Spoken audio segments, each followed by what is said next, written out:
What is going on, gamers? We are back here for some more WCW Monday Night Nitro with my friend Chris. What is going on there, as usual? Oh, everything is wonderful. Everything is great.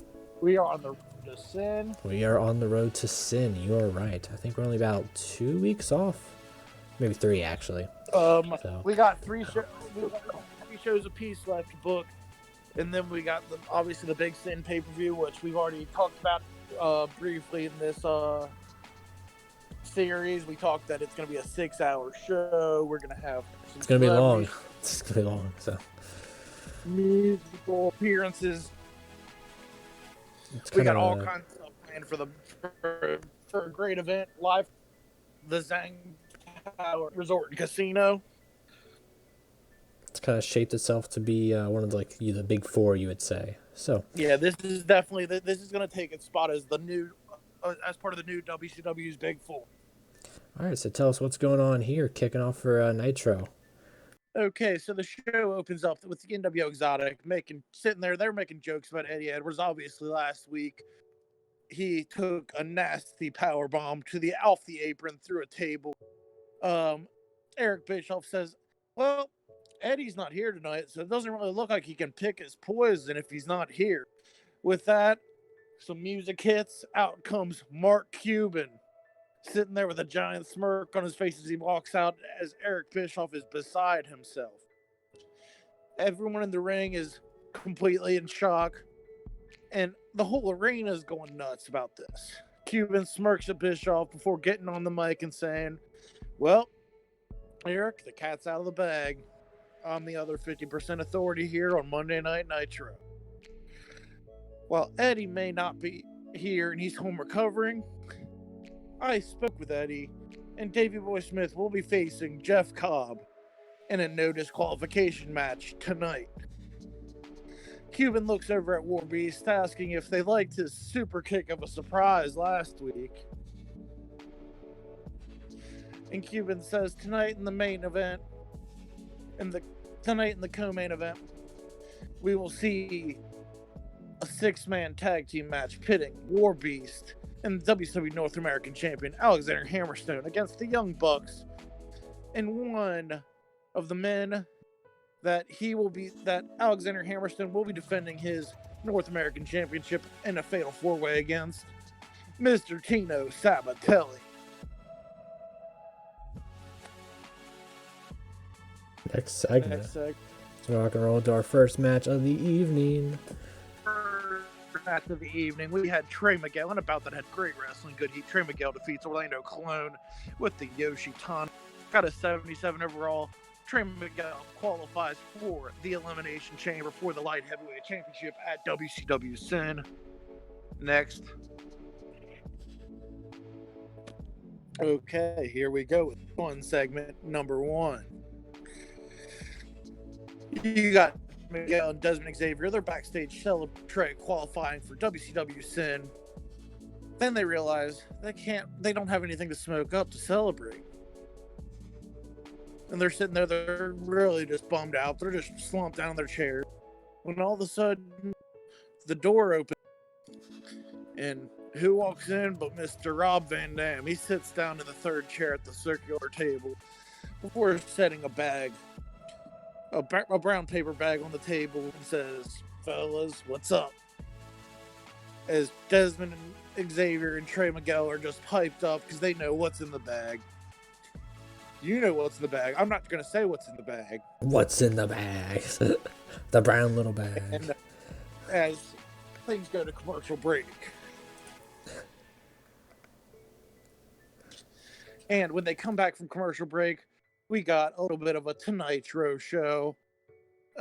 James Corden received notice that the Tonight Show will be coming to an unfortunate end due to contractual issues. Mighty and B gets pissed. Jordan Oliver looks at James Corden and says, "You were supposed to get us to the top." And Corden is just babbling. He has no answers. Oliver says, "Corden better have some answers next week, or else." Uh-oh.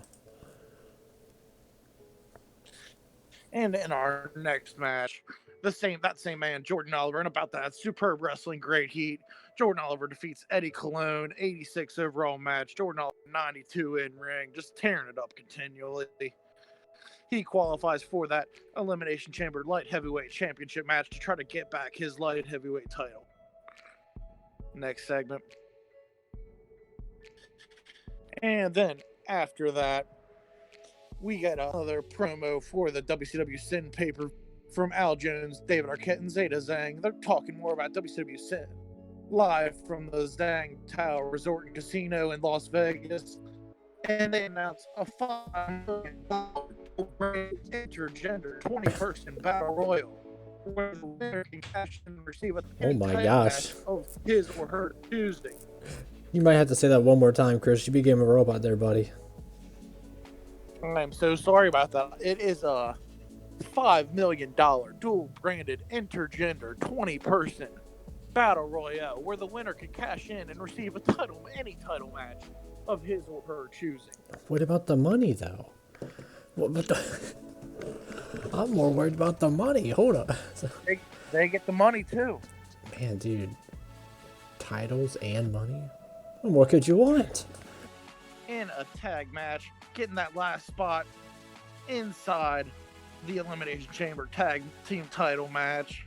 You got the OGs defeating the Deaners when Homicide pinned Cody Deaner.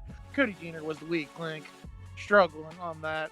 So obviously the OGs, the thugs for Mr. Al Jones, as we just talked about Al Jones, qualify for the chamber. Next segment. And in our next segment, we got Al Jones, Homicide, and Hernandez celebrating in the ring. They're beating down on the Deaners. As they're just completely, Al Jones is really healing it up. He's sitting there like doing the little cup in his ear to the crowd as the crowd's booing because obviously the crowd loves the Deaners. And Al Jones has been becoming a real heel ever since coming into All That Money. Next segment. Real deal heel. Heat. And we got a little bit of a flock talk. We got Raven sitting there with Royce Isaacs, Kevin Condren, and Zach Wentz. Raven isn't cutting corners anymore. If you fail the flock, you're out, he says. The flock needs to be stronger for the inevitable final battle with and Bagul's newest follower, Rosemary. Just saying her name makes Raven groan in agony at the betrayal he felt at Great American Bash. The flock is coming apart at the seams, it seems. Where do we go from here? Next segment. And unfortunately for Kevin Con, he takes another L as Chris Bay defeats Kevin Condren by pinfall with a triple C 77 overall match. Chris Bay looked excellent out there. Like Pretty to hear good, that. yeah. 89. Next segment. With that, all of a sudden, out of nowhere, Royce Isaacs comes into the ring and absolutely unleashes on Kevin Condren. Just unloads on him. He's whooping him. He's beating him to a bloody pulp. Kevin Condren is out of the flock. Next segment. And in our other segment, we got another segment with RVD, Desmond Xavier, and Trey Miguel. They're sitting there, they're all smoking. They're watching The Office on Blu-ray. Des gets hungry, but goes over to the fridge. The fridge doesn't hold anything that any of them deem appetizing. RVD tells the boys not to worry. He's got a van that he's had for a little while in the parking lot that's withstood plenty of journeys to find the perfect munchies. I love how we have intertwined a probably 4-year storyline in a whole different game, a whole different series. I was waiting. I was hoping to catch on to that. I was like, wait a minute, Chris. A 4-year ongoing inside joke. Let's go. Okay, so in a 6-man exceptional tag match, we got Tino Sabatelli and the Young Bucks defeat New Order Exotic faction, Alexander Hammerstone and Beast, when Tino Sabatelli pinned Joey Machado. Jacob Fatu benefited from another hot new move. He gets a hot new move every match, Tom.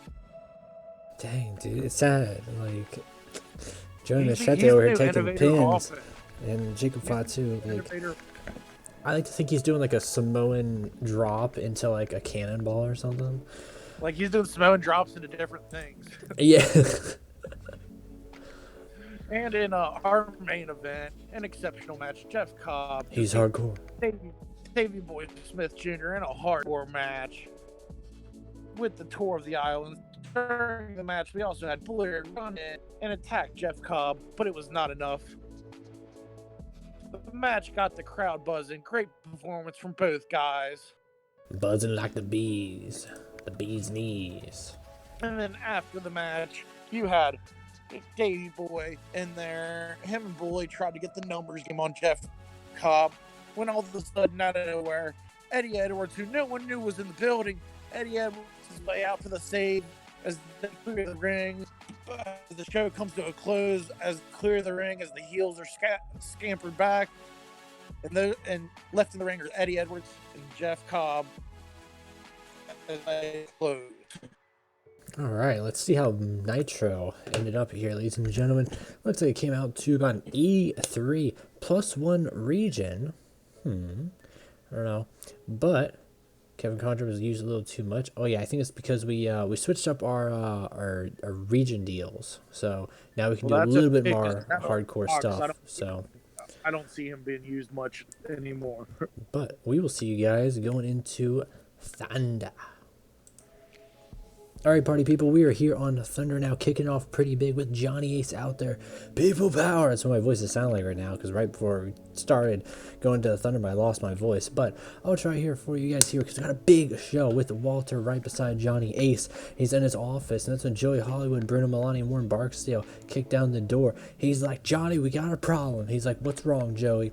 He's like, the prison burned down. Johnny's like, what the hell you mean the prison burned down? We were just there. He's like, you won't believe it. When we came back, we flew the helicopter back. We've been looking all week long for Buff and Brian Pillman Jr. And we don't know. We think they evaporated, disintegrated, something. Basically, we found their clothes. I don't know what happened. You can paint a picture of what maybe happened, but all we know is we found their clothes in the forest. And Johnny's like, what about the prison burning down? He's like, we came back to the prison, and it was gone. I was supposed to meet with Jim Cornette. The whole place is burned down. All the prisoners are gone. All the guards are gone. When we came back, there was nothing left of the building. Johnny's like, Joey, we need to actually like get an investigation on this like pronto tonight. Joey says, don't worry, I got the best people on the case. We're gonna find out who did it tonight. After that, though, we kick off with Eddie Kingston versus Orange Cassidy, of course, continuing for the follow-up in the chamber match for the World Championship, as well as for the Women's Championship match. So we have Eddie Kingston able to defeat Orange Cassidy here with the Blackout Lariat. Pretty good match there. After the match, the Orange Cassidy gets assaulted by Alberto El Patron, and Jinx comes out to help him out. Angel Rose and Jinx start getting into it, brawling back and forth as all four of them are seen duking it out in the ring there with this assault on Orange Cassidy and Jinx. Then we see Alakini taking on MJ Jenkins with a big surprise here of Alakini hitting the Demon Drop and beating MJ Jenkins. Following that match, though, we cut to backstage where Sammy G is eating up some food, just relaxing, having a good time when he bumps into Joe Exotic, and Joe Exotic says, hey, he's like, I see you hanging out with that old guy, Shane. He's like, but I'm a youthful spirit. And he's got Mark Andrews, Jordan Clearwater with him. He's like, why don't you join the boys club? He's like, we could really use some youth like you, and you're talented, you got a championship over your shoulder, and I mean, you know, maybe these guys, they could learn a thing or two from you. And Sammy says, no, sorry, I got a good thing going on with the franchise. And he bumps right into him a little too aggressively. Joe Exotic's like, I did not appreciate what he did to me. And he pulls up his little cane that he has, and he starts wiggling at him. He's like, you're going to see how I deal with business tonight, guys. After that, we have Cass XL able to defeat TKO Ryan, making the final mark here in the World Championship chamber. But right after that, Bill DeMott comes down, who is of course a WCW trainer. He says, Cass. He's like, we need you to come with me right now. He's like, it's about Jim. He said, we might have found him. After that, though, we cut back after commercial break. Kiera Hogan, Tiara Conti duking it out, battling here with Kiera Hogan able to get the best here of Tiara Conti.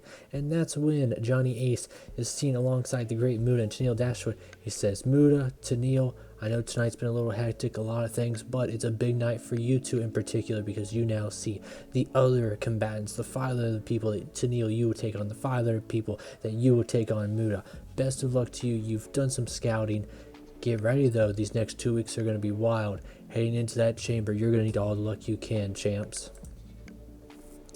After that, though, we have a segment big here with Frontline. You have Austin Aries, the scene with Jake and Dave Christ. He says, I like to say I am very proud of Mr. Maxon De La Cruz. First, going to Japan. Sure, he didn't get the job done against Muda, but he's going to CMLL tonight, having a big match tonight, and I'm proud of him. You know, he is truly at the front line of this industry, not just here in America, not just in Japan, not just in Mexico, but worldwide. Jake, Dave, take some note on these guys. But trust me, I need you guys with me. I need you guys on the front line of WCW to fight this war. And out comes Shane Douglas on Franchise himself. He says, what do you mean, a war? Aries. You're a lot of talk, but you're not one thing in particular. He says, one thing you are not is a champion, Aries. You fell flat. You couldn't get the job done. You had to put EC3 on the shelf. Given, you know, I help make champions. I'm a big champion. And Aries says, wait a minute. I'm not going to take anything from the guy that literally throws championships on the ground like a crybaby after winning them. He says, Douglas, you're full of crap. All those people with you, I don't even care about that kid there with the Paramount Championship. I'm looking for the world title. He says, oh, you don't care about him? He's like, well, how about this, you know?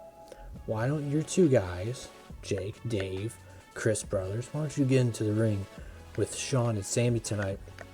You know, Aries, you and me, we'll just sit back, we'll have a chat. Simeon here, you know, she can learn from all these experienced men, but I think she's already more talented, more recognizable, more respected, honestly, than you, Aries, and so she can have the night off. Don't worry, just sit back and learn how we get things done with the franchise. However, though, OVE is able to best the franchise with Sean Ricker and Sammy Guevara here. Dave Chris pinning Sammy Guevara with the shooting star press only because Joe Exotic distracted Sammy Guevara and pushed him off the top ropes, allowing Dave Chris to hit that shooting star press on Sammy G, as Sammy G was going for the similar move also, and Sammy G's just frustrated at the fact that Joe Exotic's now getting into his head after what happened backstage. Although we have Kyle Fletcher and Glenn Mexico out there waiting for their match, and they're trying to figure out, you know, they have a match here tonight, but their opponent's missing. But then out comes this new opponent by the name of Flinch. And Mr. Flinch, though, able to actually get a shocking victory here over Kyle Fletcher with a Liger Bomb. Following that, though, we're seeing at David Benoit's house. He's got Buff Bagwell, you know, he's all cozied up in a chair. Brian Pillman, he's like on the punching bag, punching stuff. He's all angry. He's got his fist all taped up. He says, I don't know why you're watching that junk. And David says, man, the prison doesn't exist anymore. The prison burned down. This is big news. They're pitting that on you two guys, and they're going to pit that on me. I'm trying to clear our names. You know, we are the reformed. Think about it. Buff, you've got a nasty past. My family's got a nasty past. Brian Pillman, your father didn't go down how it should have. But look, no matter what's happened in our past, we can make it better for the future. Brian Pillman says, you know, David, you're talking a lot for a kid that's never been in the ring. And that could actually be something that, you know, if you hone your skills, you could be better than maybe even your father. Just like I hope to be better than my father. And be the best in this generation has to offer. So David, why don't you let me get in the ring with you, and we'll maybe we'll teach you a thing here or there. Buff says that's not a bad idea, David. You know, there's a war coming. Eventually, we're going to have to return back home, and I got to pay the bills. Pillman's got to pay the bills. David, WCW isn't a bad place, dude. It's where your father was. It's where Pillman was. It's where I was. You know, sure, had some crazy stuff go on there, but we got a nice gig going on.